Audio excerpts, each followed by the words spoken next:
తెలంగాణ ఆత్మగౌరవ ప్రతీక అమ్మవారి మహా పండగ బోనాలు. ఆషాఢ మాసంలో జగదాంబకు భక్తులు ప్రేమతో భక్తితో సమర్పించే నైవేద్య బోనం.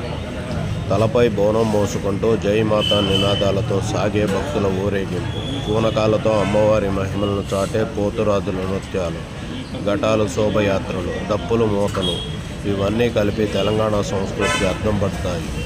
అమ్మవారి కృప కోసం వేలాది మంది భక్తులు ఒకటై ప్రార్థించే ఈ మహోత్సవం యూసుఫ్గూడ చెక్పోస్టులోని యాదగిరి నగర్లో కూడా జరగడం జరుగుతూ ఉంది. ఒకసారి చూడండి, భక్తులు అమ్మవారిని ఎంత అద్భుతంగా అలంకరించారో చూడండి.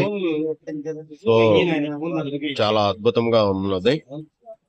అందరూ ఒకసారి దర్శించుకొని జయమాత అని కామెంట్ చేయండి. మీకు కనుక ఈ వీడియో నచ్చితే లైక్, షేర్, సబ్స్క్రైబ్ చేయండి. Thank you. భక్తి, సాంప్రదాయం, సంస్కృతి చిరస్మరణీయమైన చిహ్నము బోనాలు. జై మహంకాళి, జై జై మహంకాళి. అమ్మవారి ఆశీస్సులు ప్రతి ఇంటా సుఖశాంతులు, ఆయురారోగ్యాలు, ఐశ్వర్యాలు ప్రసాదించాలని మనసారా ప్రార్థిద్దాం. మీరందరూ కూడా జై మహంకాళి, జై జై మహంకాళి అని నినాదాలు చేస్తూ కామెంట్ చేయండి. Thank you.